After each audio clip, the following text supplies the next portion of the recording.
Olá, estamos mais uma vez aqui para mais uma videoaula. Nós estamos na lição de número 9, mas antes de nós começarmos a nossa videoaula, não esqueça de deixar o seu like no vídeo, de compartilhar esse vídeo com seus amigos, de curtir, comentar e se você não for inscrito, inscreva-se no canal. Hoje nós vamos estudar Marcos capítulo 11 e capítulo 12 e o tema de hoje é a entrada triunfal do servo.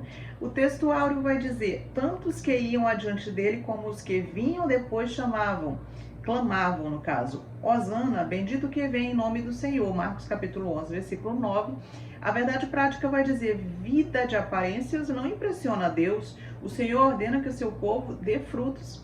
Bem, antes de nós irmos já para a introdução, antes de nós partirmos para a lição, na verdade, nós vamos fazer só um resumão para a gente contextualizar. Nós precisamos relembrar que Jesus está vindo da Galileia até a Judéia. E ele faz esse percurso, e nesse percurso, inclusive na aula anterior, os acontecimentos da aula anterior deu-se durante esse percurso que Jesus estava fazendo até chegar à Judéia, mas precisamente em Jerusalém.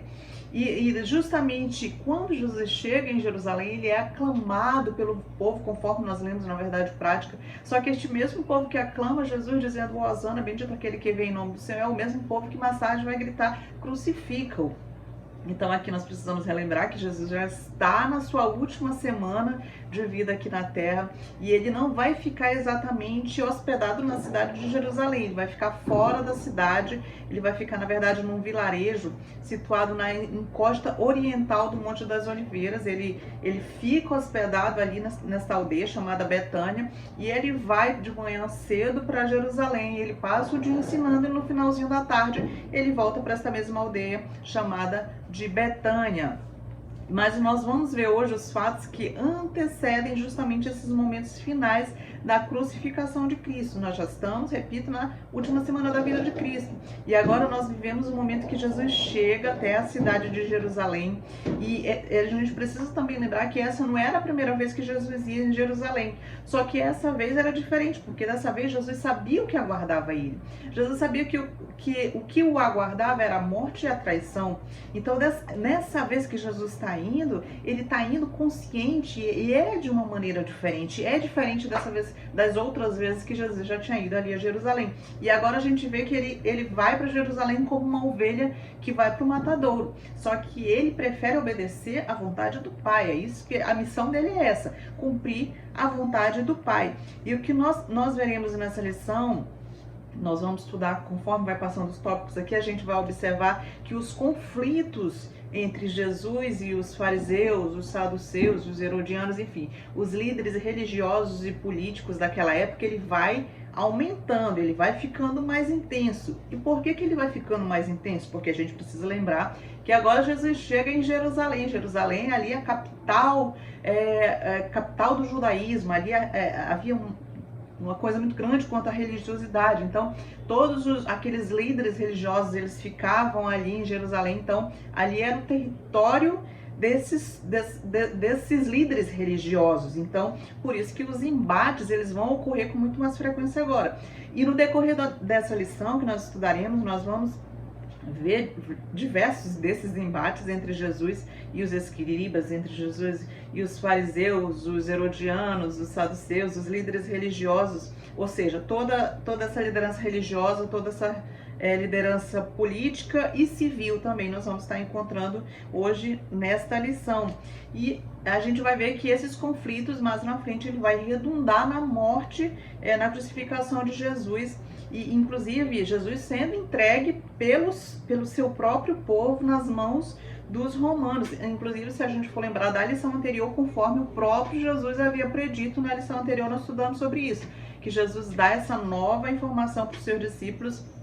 Quando ele fala da sua morte, ele dá mais essa informação de que ele seria entregue pelo seu povo na mão dos romanos, na mão dos gentios. O tópico 1 vai dizer servo-rei. Na sequência dos tópicos, eu achei bem interessante como o autor da revista dividiu. Ele subdividiu em servo e rei, servo e juiz.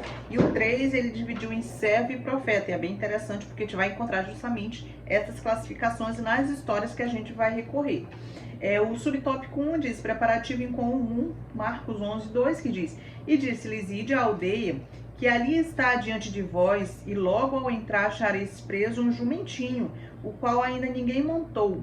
desprendei-o e o trazei-o. Nós vemos nas aulas anteriores que Jesus, depois do seu ministério ali na região da Galileia e nas outras regiões próximas, que eram regiões que eram habitadas predominantemente por gentios, Jesus, quando termina o seu ministério ali, ele já se encaminha para Jerusalém. E agora ele chega em Jerusalém. Chegando em Jerusalém, ele se hospeda, como eu já disse, na aldeia chamada Betânia. Essa aldeia, ela fica aproximadamente 3 quilômetros de Jerusalém, ela não é muito longe, é uma aldeia próxima. E Jesus, ele fica hospedado ali na casa do seu amigo Lázaro. Aqui nós não vamos encontrar Marcos contando a respeito da ressurreição de Lázaro, mas João vai contar sobre isso. Então Jesus, ele fica ali hospedado na casa de Lázaro junto com sua irmã Maria e Marta, que eram amigos de Jesus. Bem, esse já era o domingo da semana em que Jesus seria crucificado. Ali estava iniciando a grande festa da Páscoa, e nós precisamos lembrar que os judeus, eles vinham de toda parte do Império Romano e se dirigiam para Jerusalém para estar ali participando dessas comemorações da Páscoa que duravam uma semana, essas festas de comemoração. Então a cidade naquele momento encontrava-se lotada de pessoas que vinham de todas as partes do Império Romano, vinham para comemorar a Páscoa especificamente. E ali, naquela grande comemoração, eles lembravam o grande êxodo do Egito. E muitas daquelas pessoas já haviam visto Jesus, ou já tinham ouvido falar de Jesus, eles esperavam encontrar Jesus e esperavam ouvir Jesus falando, ensinando a respeito do reino de Deus ali no templo. Jesus entrou em Jerusalém, mas não como um líder político ou um líder militar montado em seu cavalo ou dirigindo uma biga. Não, pelo contrário, ele foi até lá como um gentil e pacífico rei, montado sobre um jumento, exatamente como fora predito em Zacarias 9:9. E é interessante nós pensarmos que Jesus, ele sabia que aquelas pessoas que iriam até o templo para ouvir ele ensinando, para ouvir as boas novas da salvação, para onde eles fossem, para qualquer lugar do mundo que eles retornassem, porque ali eles tinham feito viagens para chegar até Jerusalém, de todas as partes do mundo. Então, Jesus sabia que essas pessoas que estariam ali, ouvindo os seus ensinamentos, elas levariam esses ensinamentos, se elas assim o aceitassem, se o coração delas estivesse com solo receptivo para aquela semente, a semente crescesse e desse frutos, para qualquer lugar do mundo que elas fossem, elas levariam aquela palavra e passariam para outras pessoas em qualquer parte do mundo. Elas proclamariam que o Messias havia chegado. O subtópico 2 vai dizer entrada triunfal, está lá em Marcos capítulo 11, versículo 9, que diz: tantos que iam adiante dele como os que vinham depois clamavam: Hosana, bendito que vem em nome do Senhor. E agora Jesus chega a Betânia, e a sua vontade é justamente cumprir a vontade do Pai. E ele vai e manda que os seus discípulos vão buscar ali numa aldeia próxima um jumentinho, justamente para cumprir ali a profecia de Zacarias 9:9, que dizia que Jesus entraria na cidade humilde e montado num jumentinho, e ali se cumpriria essa profecia de Zacarias. E os discípulos agora, eles fazem o que Jesus ordenou, eles vão, buscam um jumentinho, trazem um jumentinho até Jesus, Jesus monta nesse jumentinho ali, começa a se encaminhar para a entrada de Jerusalém.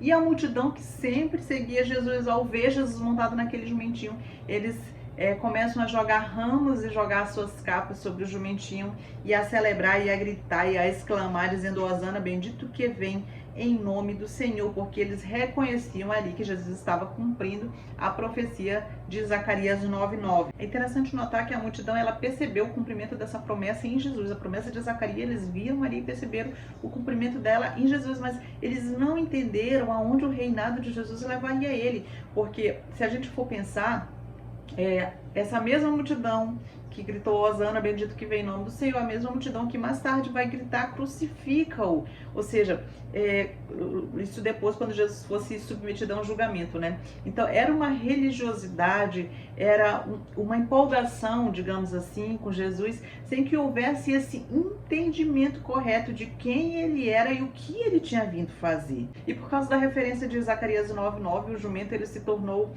digamos assim, um animal associado ao Messias, justamente por conta dessa profecia. E aqui a gente vê que Jesus, ele vai aparecer como um gentil e pacífico rei montado sobre um jumento. Só que mais na frente, lá no Apocalipse, nós vamos ver que quando Jesus voltar para restabelecer o seu reino, ele não vai mais vir assim, como gentil e pacífico. Pelo contrário, ele já vai fazer uma entrada militar real. Ele vai vir montado num cavalo branco. Isso nós vamos ler lá em Apocalipse 19:11. O subtópico 3 vai dizer saída discreta. Diz assim, Marcos 11:11, 11, quando entrou em Jerusalém no templo, tendo observado tudo, como fosse já tarde, saiu para Betânia com os 12. Então, Jesus entra em Jerusalém, e aqui o autor da revista vai ter puxar esse tema de que a multidão que inicialmente ali na entrada Jesus exclamava e gritava hosana, bendito que vem em nome do Senhor, e jogava suas capas, e jogava ramos ali na passagem de Jesus. Agora misteriosamente essa multidão some e Jesus encontra-se agora ali no templo, e ele vai no templo e Marcos vai dizer que ele observa. Provavelmente essa observação é para que virá no dia seguinte, que é o próximo tema, que é servo e juiz, quando ele já vai vir julgar. Então aqui até o autor fala que o juízo de Deus estava preparado. De rei, o servo passará a função de juiz, porque ali ele estava observando. Ele foi naquele primeiro dia a Jerusalém e ele observou, certamente ele viu todas as coisas erradas que estavam acontecendo ali no templo. E ele observou e no dia seguinte ele foi para julgar, que é o próximo tópico, que diz servo e juízo, subtópico 1, figueira estéril, Marcos 11:14, diz assim: então lhe disse Jesus, nunca, jamais como alguém fruto de ti, e seus discípulos ouviram isso. Bem, conforme nós já falamos aqui, Jesus ele não está hospedado em Jerusalém, Jesus está hospedado numa aldeia vizinha chamada Betânia, aproximadamente 3 quilômetros de Jerusalém. E de manhã cedo ele vai para Jerusalém, passa o dia ensinando, e no final da tarde ele volta para Betânia e se hospeda ali na casa de Lázaro, Marta e Maria. E agora, depois que ele chegou na sua entrada triunfal, que ele foi aclamado, que ele foi até o templo, que ele observou o templo, ele voltou para Betânia para repousar, para descansar, para se hospedar à noite, digamos assim. E agora já estamos no dia seguinte, Jesus cedo está indo novamente para Jerusalém. Está indo para Jerusalém. E neste caminho que ele está indo para Jerusalém, ele avista justamente uma figueira que é aparentemente frondosa, com as folhas bonitas, e ele se dirige até aquela figueira. Chegando lá, ele verifica que aquela figueira não tem frutos, ela não deu frutos, apesar de parecer muito frondosa, muito bonita, ela não tinha frutos. E os discípulos veem quando Jesus amaldiçoa aquela figueira. Aqui nós vamos ter duas passagens importantes, e é interessante que o tópico 1 e 2 aqui da nossa revista, nós encontramos dois acontecimentos pouco comuns, que é o episódio da maldição da figueira e da purificação do templo. Nós vemos que o subtópico 1, ou seja, que nós vemos que o primeiro episódio da figueira estava correlacionado com o subtópico 2, com o segundo episódio, que é o episódio da purificação do templo. Nós vemos que esses dois episódios eles se cruzam e se complementam, por assim dizer. Eles estavam alegoricamente relacionados. Porque se nós formos ver, assim como a figura que aparentemente era frondosa, ou seja, ela prometia frutos, mas quando chegava lá ela não dava este fruto, do mesmo modo o templo, apesar de ele ser um local dedicado a Deus, um local dedicado à adoração, a verdadeira adoração, a gente vê que lá Jesus não encontrou isso, lá não tinha isso. Quando Jesus chegou e observou no dia anterior, ele viu que era igual a figueira, que aparentemente ali era a festa da Páscoa, era uma vez por ano, certamente tinha muita gente vindo de todos os lugares do mundo, então era algo bonito de se ver. Mas quando Jesus chegou ali, que ele observou, ele viu que aquela frondosidade era só uma aparência, que internamente não condizia com o que aparentava. E do mesmo modo, a figueira estéril, quando Jesus olhou para ela tinha folhagens novas, ramos novos, e isso indicava que haveria frutos. Mas quando Jesus aproximou-se para fazer uma observação, assim como ele fez a observação no templo, ele viu que não produzia frutos. E aqui a gente vê que tem sim essa correlação desses dois episódios. E a gente nota que Jesus, ao purificar o templo, ele vai demonstrar uma ira por uma vida religiosa sem conteúdo. E do mesmo modo, aqueles que afirmam ter fé, mas eles não praticam, eles não colocam as palavras de Jesus em prática, são comparados a uma figueira estéril, e não dá frutos. Nós vemos que a fé genuína ela tem um grande potencial, por isso nós precisamos pedir a Deus que nos ajude a produzir frutos para o seu reino. Igual na lição anterior que o homem disse: Senhor, ajuda-me na minha falta de fé. Nós devemos também pedir a ajuda de Jesus pedir a ajuda de Deus para que nós possamos produzir frutos para o reino de Deus e não ser como aquela figueira estéril. Bem, vamos analisar um pouco a figueira. A figueira era uma fonte de alimento barato em todo Israel. E se nós formos observar a figueira, desde o momento que ela era plantada até o momento da sua colheita, ela levava em torno de 3 anos para produzir esse fruto. E ela produzia este fruto basicamente 2 vezes por ano, que era no final da primavera e no começo do outono. E quando essas figueiras dão fruto, normalmente elas geram uma grande quantidade de frutos. Esse episódio ele se deu no início da primavera e geralmente quando a figueira ela começava a apresentar folhas, quando ela soltava suas folhas, junto com essas folhas já cresciam os figos. Mas aí foi constatado que cresceram somente as folhas, mas os frutos não vieram junto. Ou seja, embora aquela figueira parecesse promissora, ela não frutificou, ela não deu fruto. E essas severas palavras de Jesus, aquela figueira, essas palavras de maldição, elas poderiam ser aplicadas à nação de Israel. Olha como era, que tinha apenas uma aparência frutífera, mas espiritualmente ela não gerava frutos, espiritualmente era infrutífera, era estéril. E se a gente for observar essa correlação da figueira e da purificação do templo, a gente consegue observar que essa ocorrência no contexto da purificação do templo serve justamente para ilustrar a esterilidade do sistema religioso que havia ali na nação de Israel. Ou seja, o que deveria ser um lugar onde as pessoas receberiam justamente este alimento espiritual, na verdade ela não oferecia alimento algum. As pessoas chegavam ali e não tinham a saciedade da sua fome espiritual, por assim dizer. O subtópico 2, justamente o que nós já comentamos, é templo estéril, Marcos 11:17, que diz: também os ensinava e dizia: não está escrito, a minha casa será chamada casa de oração para todas as nações? Vós, porém, a tendes transformado em covil de salteadores. E agora nós já estamos no 3º episódio narrado por Marcos. Lembrando, o primeiro episódio foi a entrada triunfal de Jesus em Jerusalém. O 2º episódio, justamente a figueira estéril que nós acabamos de comentar. E agora o 3º episódio, que é este da purificação do templo. Jesus, ele vai no templo, ele expulsa os mercadores. E ele, justamente ao expulsar esses mercadores, ele cita Isaías 56:7, que é o que nós lemos agora. Que é quando Deus fala através do profeta Isaías, dizendo: a minha casa será chamada casa de oração para todas as nações e não casa de comércio. Mas antes de nós entrarmos em si na história, vamos entender que os cambistas e os mercadores, eles faziam grandes negócios no período da Páscoa, que era justamente o período que vinha pessoas de todo o mundo ali para prestar os seus cultos a Deus e fazer os seus sacrifícios a Deus. Então, era o período que os mercadores, eles faziam mais negócios ali no templo. E os que vinham de outros países, que usavam outras moedas, por exemplo, se eu fosse daqui do Brasil e o local de sacrifício ordenado pela lei fosse, digamos, no local que não aceitasse a moeda real, só aceitasse o dólar, eu chegando lá eu teria que fazer este câmbio. Então os cambistas, eles trabalhavam nesse momento, porque eles tinham, as pessoas que chegavam lá tinham que trocar a sua moeda, já que elas vinham de outros países, tinham que trocar o seu dinheiro pela moeda que era aceita ali pelo templo, porque era a única aceita para pagar o imposto e também era a única aceita para comprar os animais para os sacrifícios. Então era algo que eles precisavam fazer, esses estrangeiros, quando chegavam ali em Jerusalém. Mas o problema em si não era exatamente o fato de ter estes cambistas, porque esses cambistas em si até facilitavam para essas pessoas estrangeiras, mas muitas vezes eles faziam essa elevação do câmbio que enriquecia justamente os cambistas, e o preço era exorbitante dos animais. Eles cobravam o preço dos animais acima da realidade, o que tornava esses mercadores muito ricos. E as suas tendas, eles erguiam as tendas deles já dentro do templo, no pátio dos gentios, frustrando inclusive a intenção dos gentios que chegavam ali com a intenção de adorar a Deus em Jerusalém. Eles já atrapalhavam essa adoração a Deus, porque eles já montavam ali as suas tendas dentro do pátio do templo, que era reservado para adoração a Deus dos gentios. Jesus, ele se irou porque a casa que era para ser uma casa de adoração a Deus, ela se transformou, na verdade, numa casa de extorsão, uma casa de mercadores,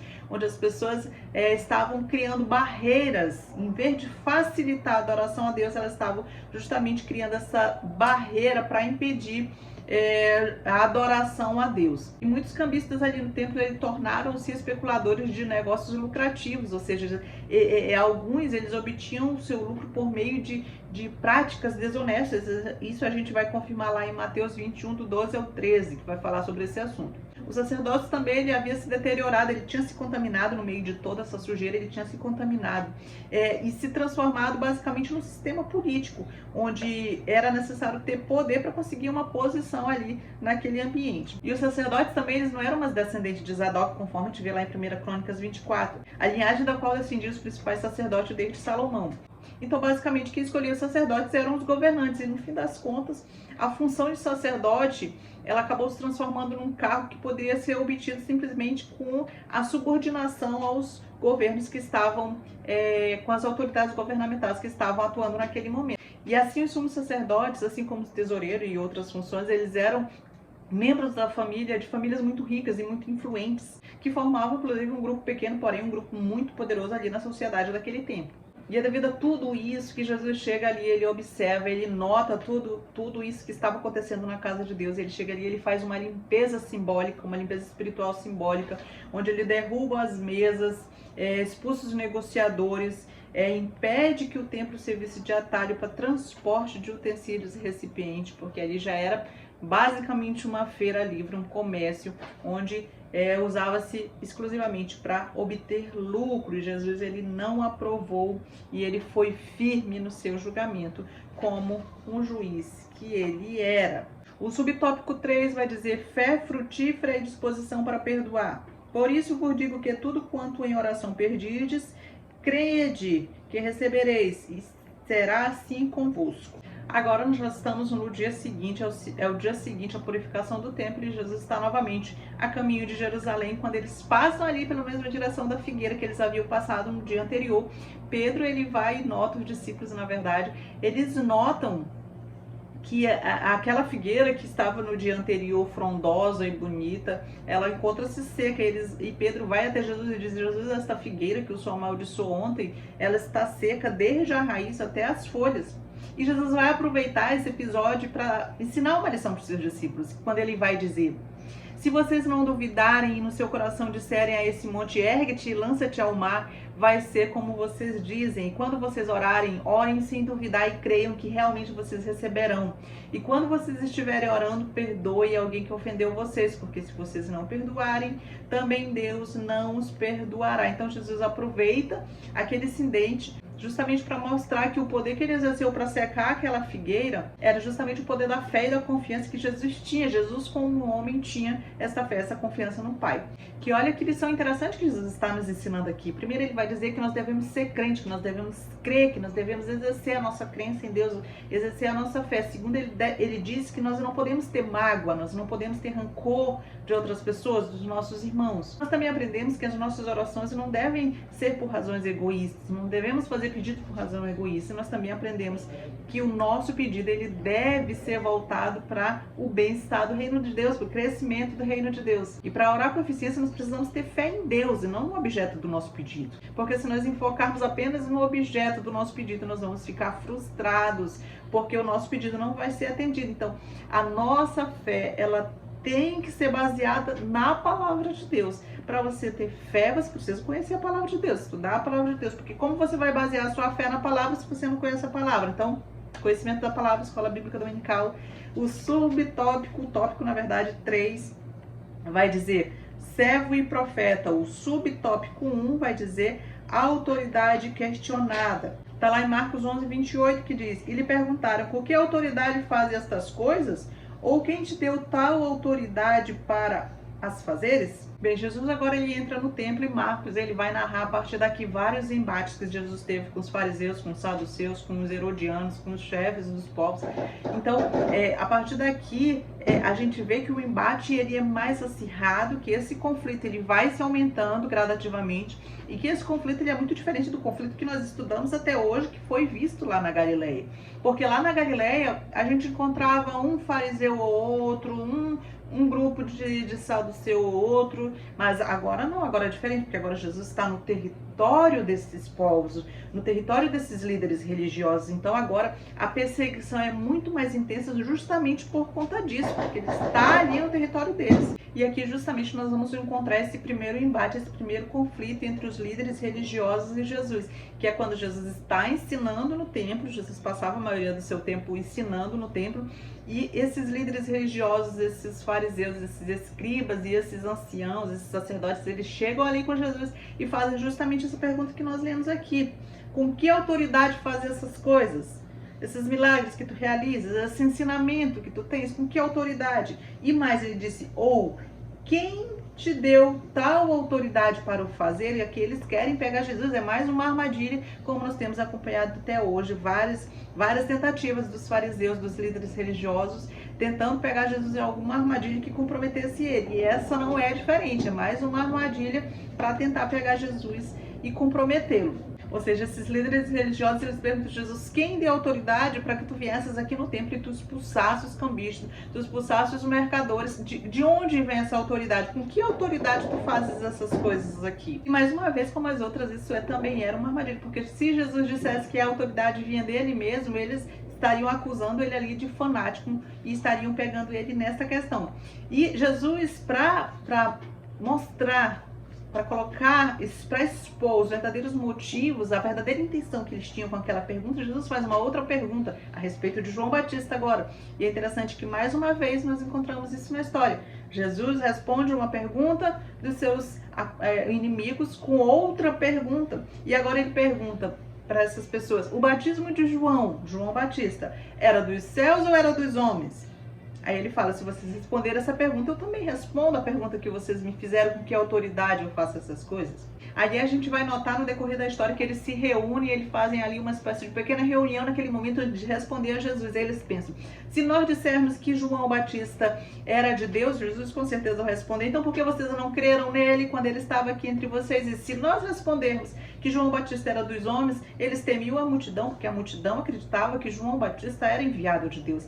Então eles ali ficaram naquele embate: o que responderemos? Então, como que chega alguém ali e extrai a solução: bora responder que nós não sabemos. Então, depois dessa reunião, eles chegam a essa conclusão que de fato é isso que eles vão falar, que eles não sabem, só que nós precisamos relembrar para nós imaginarmos essa cena. Que essa cena se dá diante da grande multidão ali. Não estava somente Jesus e esses líderes religiosos, não. Estava ali toda aquela multidão acompanhando essa cena. Por isso que eles temeram responder que João Batista não era de Deus, justamente por medo da multidão, que acreditava que João era de Deus. E aí eles resolvem, chegam a esta conclusão, vão até Jesus e dizem: olha, nós não sabemos. Não sabemos se João Batista era de Deus, dos céus ou dos homens, nós não sabemos te responder. E Jesus diz: então, se vocês não sabem, eu também não respondo com que autoridade eu faço essas coisas. Porque, como quem diz, se vocês não creram que João Batista era de Deus, certamente vocês não crerão que eu sou enviado de Deus, sou enviado dos céus. Como quem disse, se vocês não foram capazes de reconhecer João Batista, vocês não serão capazes também de me reconhecer. Se vocês estão negando, se vocês negam João Batista, certamente vocês também me negarão. E essa fuga dos líderes religiosos, dessa pergunta de Jesus, essa fuga de uma resposta concreta, uma resposta direta, só mostrava ali para a multidão que os fariseus e aqueles líderes religiosos, eles não tinham interesse na verdade, eles não queriam saber a verdade, eles simplesmente queriam enfraquecer Jesus. E a multidão via tudo isso que estava acontecendo, porque todo esse embate deu-se diante daquela multidão. Aqui o autor da revista vai falar que em seguida Jesus vai e conta uma parábola. E essa parábola, ela vai aumentar ainda mais a ira desses líderes religiosos contra Jesus, porque essa parábola é a parábola conhecida como a parábola dos lavradores maus. E os fariseus ali, aqueles líderes religiosos, eles se identificam imediatamente com essa parábola, eles entendem que Jesus estava referindo-se a eles quando falava dos lavradores maus, e eles ficam muito mais irados com Jesus. Mas antes de nós falarmos dessa parábola, nós vamos aqui relembrar. Eu falo relembrar porque nós já falamos sobre parábolas aqui nas aulas, algumas aulas anteriores. A gente vai relembrar que parábola nada mais é do que uma analogia, nada mais é do que uma ilustração.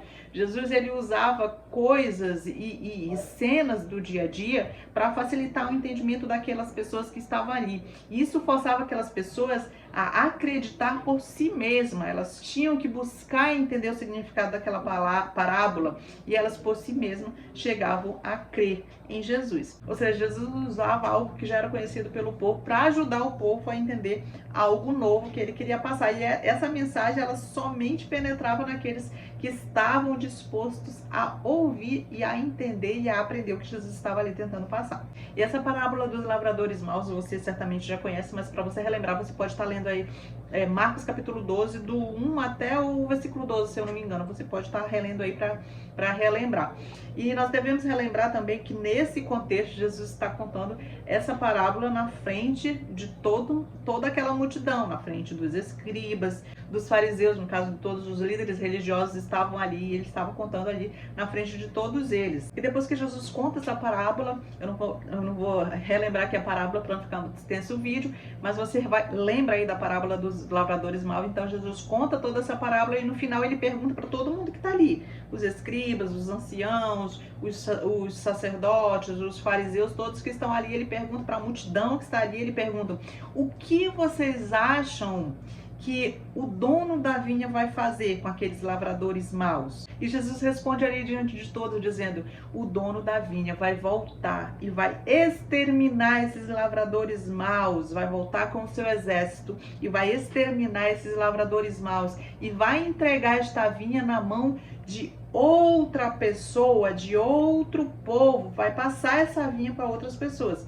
E com isso o sentido dessa parábola era muito iminente e os seus inimigos, eles imediatamente entenderam o significado daquela parábola. A nação de Israel aqui nessa parábola é representada por uma vinha. Era a nação que Deus havia cultivado para levar a salvação ao mundo.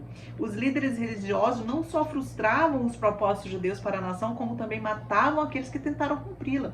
Então, eram tão possessivos que eles ignoravam o bem-estar do próprio povo que eles deveriam conduzir a Deus.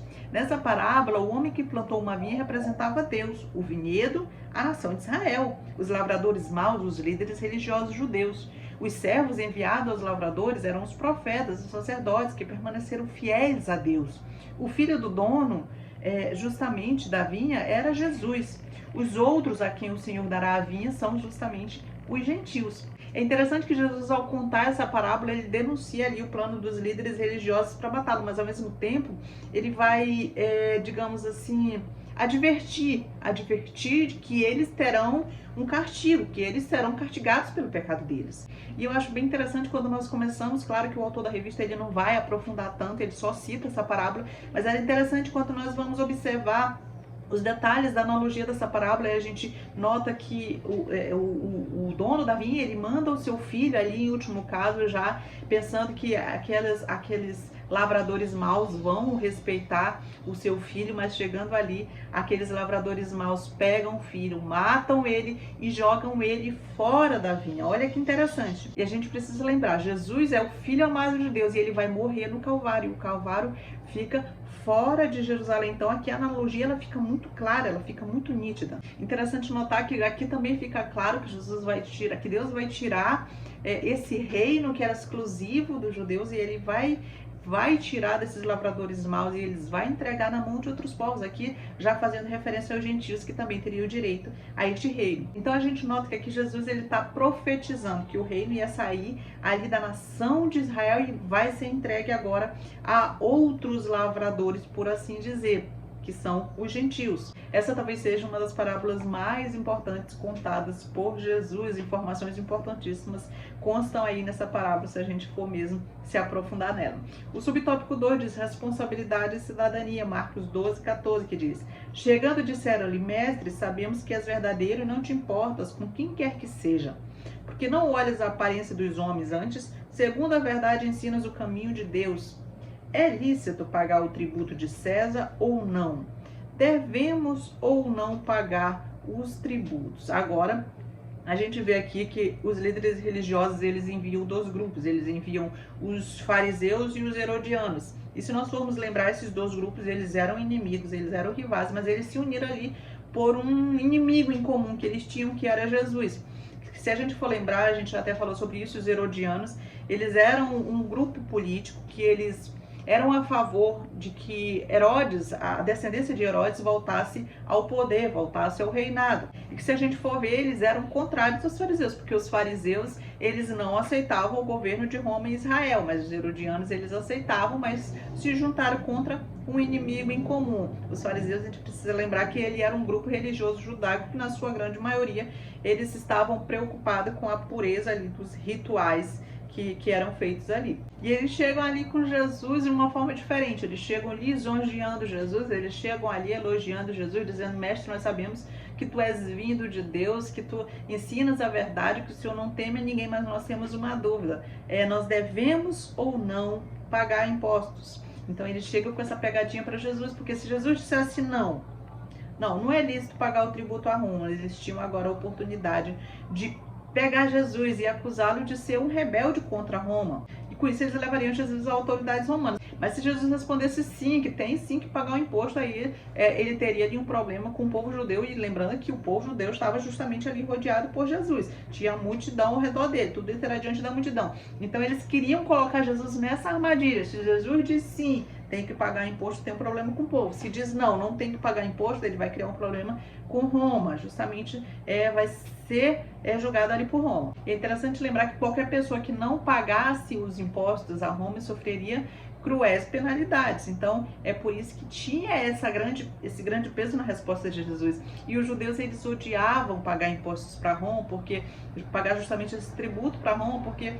sustentar os opressores para ele representava que eles eram submetidos a esses opressores. Então eles não gostavam do fato de ter que pagar tributo a Roma. E como resposta, Jesus pede ali uma moeda, pede um denário, e trazem o denário, e Jesus pergunta: de quem é esta efígie, ou seja, de quem é esta marca, de quem é esta imagem, de quem é este rosto que aparece aqui nesse denário? E claro que a gente precisa lembrar que ali no denário constava de um lado o rosto de César, e do outro lado vinha dizendo que César era o filho de Deus. Só relembrando que os imperadores, eles eram considerados divinos. Quem primeiro tomou esse título para si de filho dos deuses foi justamente Augustus, que a partir de Augusto que passou-se a ser usado de um lado o rosto do imperador, no caso daquela época o rosto de César, e do outro lado vinha a escrita dizendo que ele era filho de Deus, ou seja, que ele era divino. Então Jesus, ele pega aquela moeda e pergunta: de quem é esta imagem que consta aqui nesta moeda, neste denário? E eles responderam: de César. Então ele diz: dai a César o que é dele. Então, com isso, Jesus diz: nós temos que pagar os impostos, mas ele diz também: dai a Deus o que é de Deus. Ou seja, essa reivindicação de César, de que ele era filho de Deus, isso está errado. Vocês têm que dar a Deus o que é devido a Deus. César não é o filho de Deus, como se dissesse. Não permitam que o desejo de atender a César, de agradar a César, com isso vocês deixem de agradar a Deus. E Marcos, com isso, vai dizer que com essa resposta de Jesus, ele silenciou os seus adversários e eles ficaram admirados da sabedoria de Jesus. O subtópico 13 vai dizer prioridade do amor, Marcos 12:30, que diz: amarás, pois, o Senhor teu Deus de todo o teu coração, de toda a tua alma, de todo o teu entendimento e de toda a tua força. Bem, aqui a gente vê que as leis de Deus, elas podem ser resumidas nesses 12 mandamentos. Ama Deus acima de todas as coisas e ama teu próximo como a ti mesmo. A gente vai encontrar isso nas leis lá em Deuteronômio e Levítico. Porque quando você ama Deus completamente, você cuida do seu próximo como cuida de você mesmo. Quando você ama o seu próximo como você ama a si mesmo, você está cumprindo todas as outras leis do Antigo Testamento. Porque além dos 10 mandamentos, tinha também centenas, dezenas de outros mandamentos relacionados à lei civil e à lei cerimonial também. E de acordo com Jesus, esses 12 mandamentos resumem todas as leis de Deus. Por isso nós devemos deixar que eles governem os nossos pensamentos, que eles governem as nossas decisões, que eles governem as nossas ações. Nós devemos colocar na nossa mente esses 12 mandamentos, porque se nós focarmos e obedecermos esses 12 mandamentos, nós estaremos obedecendo todos os outros mandamentos que Jesus nos deixou. Então, quando nós não tivermos certeza do que nós devemos fazer, nós devemos perguntar a nós mesmos: qual das decisões que eu tomar vai demonstrar o meu amor por Deus e o meu amor pelo próximo? Aí, a partir dessa pergunta, eu vou saber qual a decisão, qual a ação que eu devo tomar, porque minha vida, os mandamentos que devem reger minha vida devem ser esses 2 mandamentos. E assim nós ficamos por aqui em mais uma videoaula. Não esqueça de, antes de lecionar, pedir a ajuda do Doce Espírito Santo, que ele certamente está pronto para ajudar cada um de vocês. Fiquem com Deus e até a próxima. Tchau!